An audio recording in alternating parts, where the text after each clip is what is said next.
Hello, everyone, and welcome back to your channel of Math and Engineering Made Easy. Last time we were discussing Taylor series, and today we are going to see how we can find the maximum error by approximating a function using Taylor series. So just to recap what we said last time, we said if you want to find a function at a value x that is close to another value a for which you know its function value. So I know f of a and I need to find f of x, which is close to that. So I'm going to say it's f of a plus f prime of a over 1 factorial. We usually don't write 0 factorial and 1 factorial, but it's just to illustrate what's going on, times x minus a plus f double prime of a over 2 factorial times x minus a to the 2 second power, and so on and so forth. And we took a couple of examples. One of them was to find the sine of 31, if I remember correctly, and the other one was to find e to the 1.1, I think, or something like that. So maybe you take two different things today. Of course, we are going to repeat what we did last time, but on top of that, we need to set a limit on the maximum error of using a polynomial to estimate the actual function. And since we took a trig, maybe we take a square root function and a natural log function, something like that.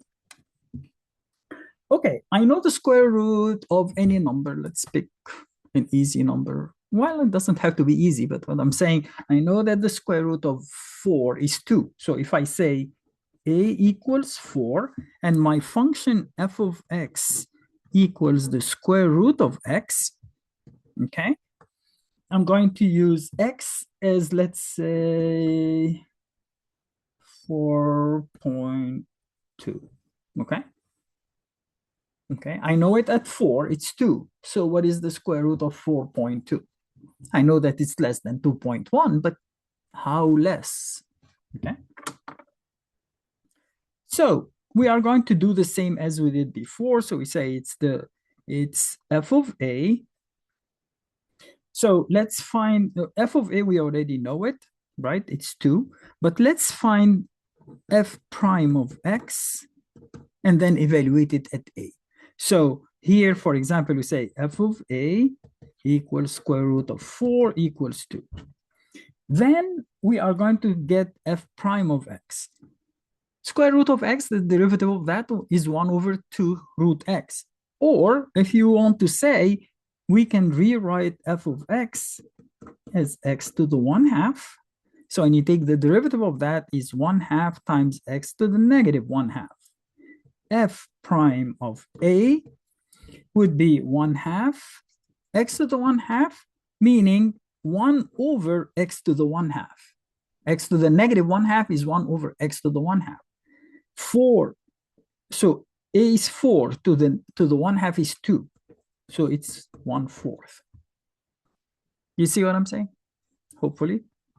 F double prime of x, I take the derivative, so I get negative 1/4 x to the negative 3/2.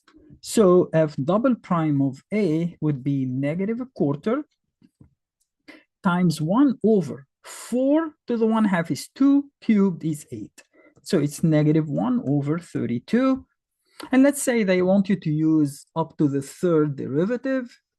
So the third derivative of x would be 3/8 x to the negative 5/2. So f triple prime of a, which is 4, would be 3/8 times 1 over 32, right? Because x to the 1/2 is 2 and 2 to the 5th is 32. So I get 3 over 256. Now,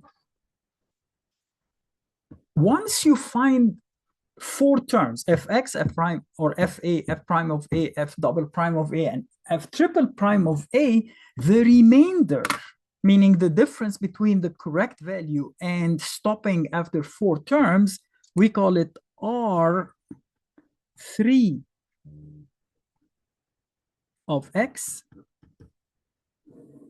that is f fourth derivative, not of a, not of x, I'm sorry.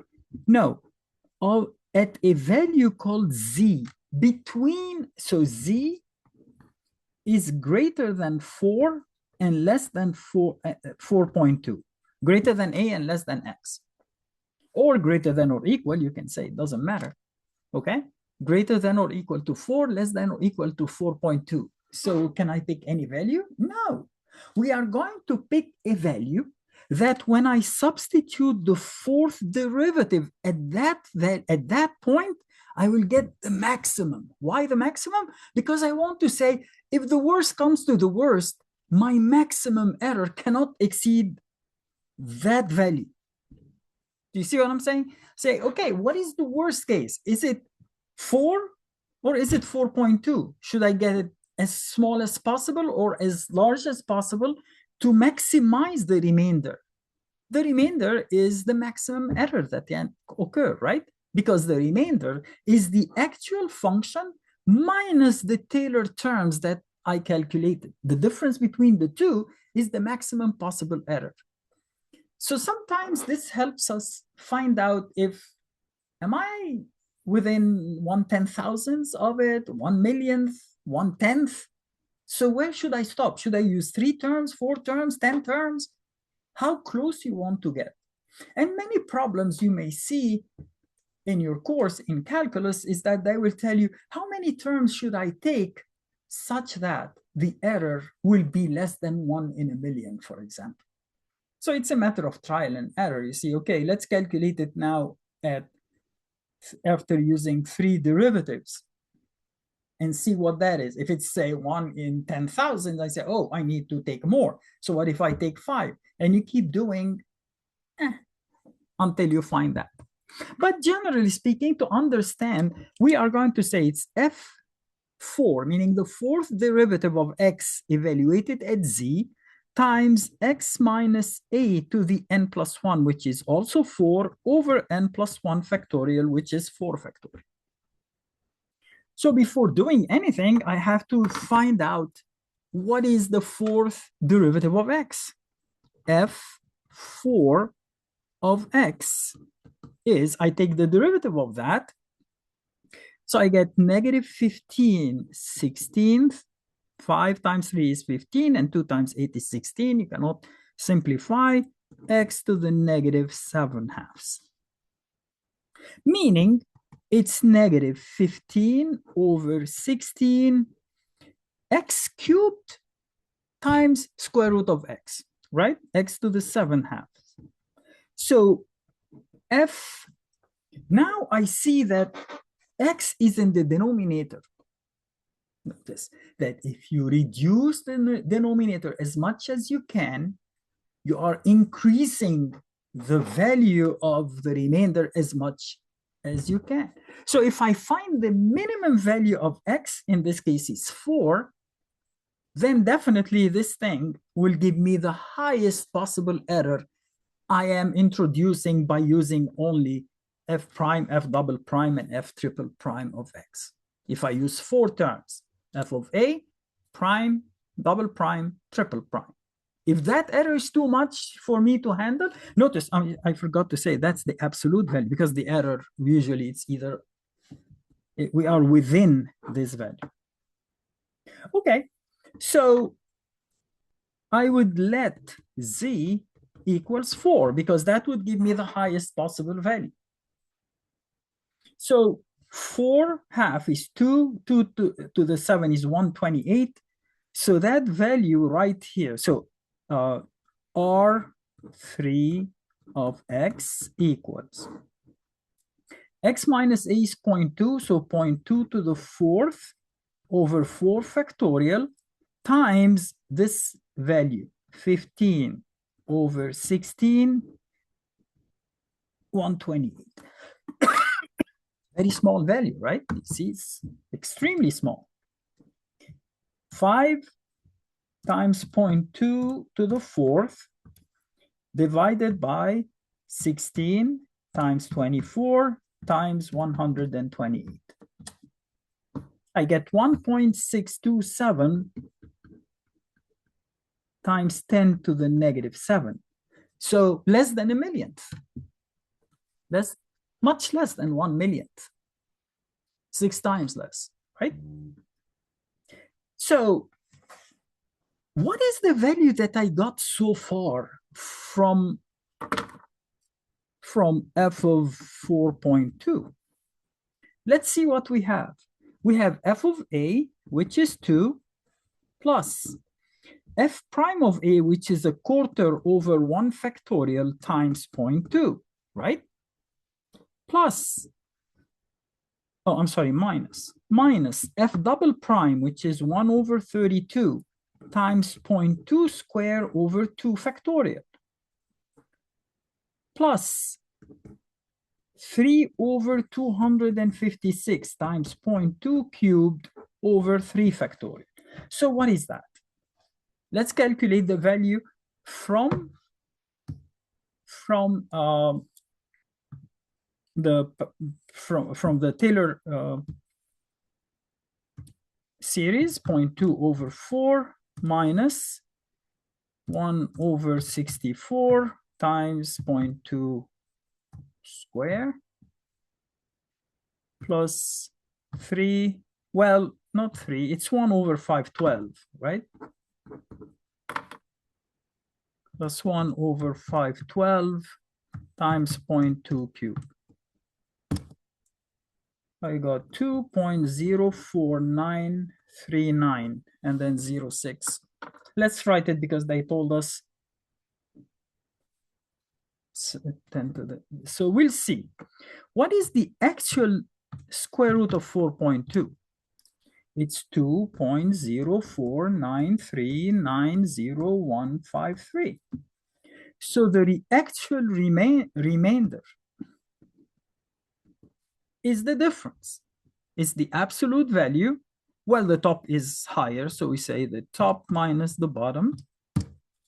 And I get 4.7 times 10 to the negative 7. This is the maximum. You cannot have an error more than that. Well, our error is like 3 times less than that. So that proves that really this is the case. So if I use up to triple derivative of square root of x when I'm calculating 4.2, my answer is better than, you know, less than 1 in a millionth away from the true value. So which is not that bad, right? Okay, let's take another one for natural log. So let's say, let's evaluate natural log of